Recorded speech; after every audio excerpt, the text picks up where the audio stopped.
आपको गोदी मीडिया ने आपको उलझा करके रखा हुआ है अतीक अहमद के अंदर, और लगातार अतीक अहमद के बाहर भीतर अंदर बाहर भीतर अंदर बाहर भीतर अंदर बाहर भीतर, बस यही चल रहा है।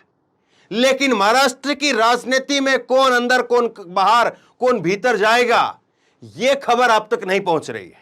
और महाराष्ट्र की राजनीति के अंदर बहुत कुछ जो आप तक नहीं पहुंचा है वो मैं आपको बताऊंगा। और महाराष्ट्र की राजनीति के अंदर कालीन के नीचे बहुत कुछ बदला जा चुका है, और यह बदला हुआ राजनीतिक समीकरण जो महाराष्ट्र के अंदर तैयार हो रहा है, यह किसको फायदा पहुंचाएगा, किसको नुकसान पहुंचाएगा, यह समझना बहुत जरूरी है। और इसको समझ लिया तो 2024 में महाराष्ट्र के अंदर 48 सीटें आती हैं लोकसभा की, और वही 48 सीटें इस बार जो प्लस माइनस होगा उसमें बहुत बड़ा रोल अदा करने वाली है। तो महाराष्ट्र की राजनीति से बहुत बड़ी खबर निकल करके सामने आई है। एक तरफ उद्धव ठाकरे, एक तरफ शरद पवार की मुलाकात हुई है बंद कमरे के अंदर गौतम अडानी से, और दूसरी तरफ एकनाथ शिंदे का गुट उसने साफ कर दिया है। क्या साफ कर दिया है, देखिए एबीपी न्यूज की खबर। एकनाथ शिंदे की पार्टी की चेतावनी, अगर अजीत पवार एनसीपी नेताओं के साथ बीजेपी में आए तो डैश डैश डैश डैश। क्या है मसला? दरअसल बात यह है कि एकनाथ शिंदे की तरफ से कहा गया है, उनके गुट की तरफ से कहा गया है, अगर अजीत पवार शिवसेना के साथ में, जो अभी शिवसेना सत्ता में है, उसके साथ में बीजेपी के साथ में आए तो हम बाहर चले जाएंगे, हम छोड़ देंगे, हम तुम्हारे साथ नहीं रहेंगे।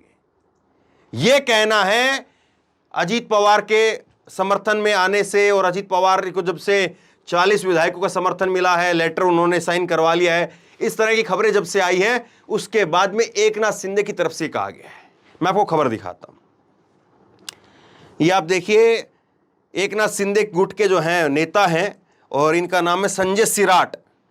एबीपी न्यूज की खबर है, संजय सिराट, प्रवक्ता संजय सिराट ने कहा कि अगर अजीत पवार एनसीपी नेताओं के समूह के साथ में बीजेपी के साथ हाथ मिलाते हैं तो मुख्यमंत्री एकनाथ शिंदे महाराष्ट्र में सरकार का हिस्सा नहीं रहेंगे। यह खबर है, इतनी बड़ी खबर है।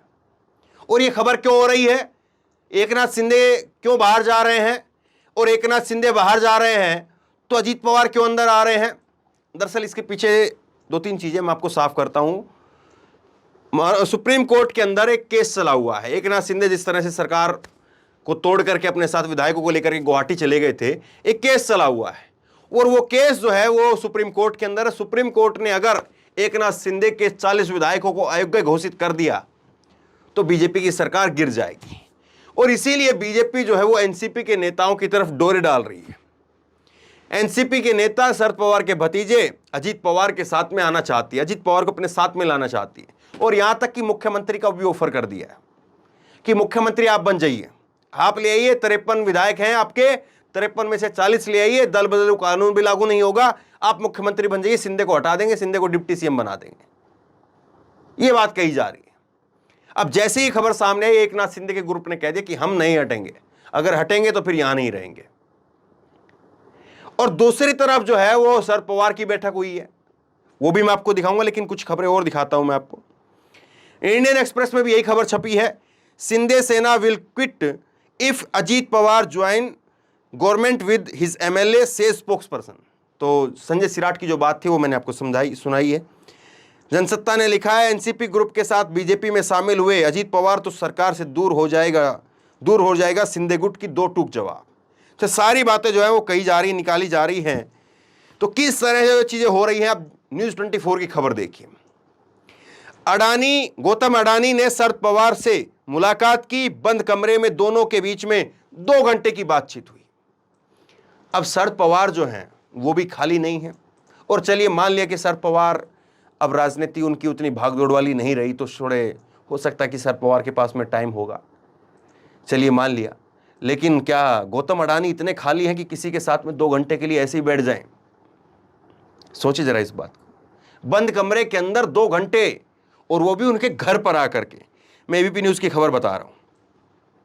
बताया जा रहा है कि दोनों के बीच में बंद कमरे में 1.5 घंटे तक चर्चा चली। हालांकि दोनों के बीच में क्या चर्चाएं हुई ये अभी सामने नहीं आया है। गौतम अडानी आज सुबह 10 बजे अपनी काली कार से सिल्वर ओक स्थित शरद पवार के आवास पर पहुंचे, शरद पवार के घर पर। इसके बाद दोनों के बीच में बंद कमरे में बातचीत हुई। गौतम अडानी के बीच में वास्तव में क्या चर्चा हुई, इसके बारे में न तो अडानी और न ही शरद पवार की तरफ से कोई जानकारी दी गई।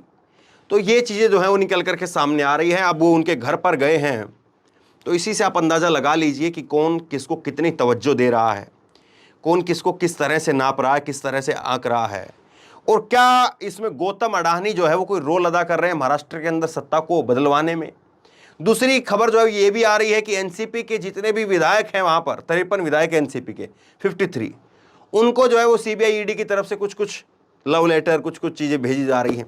ये बात भी निकल करके सामने आ रही है और उसी से वो परेशान है। वो बेचारे कह रहे हैं कि हमें बचा लो, वहाँ पर चल पड़ो, बीजेपी के खेमे में चलते हैं, वहाँ पर चल करके आराम से सोएंगे, यहाँ पर तो रात को सो भी नहीं पा रहे हैं।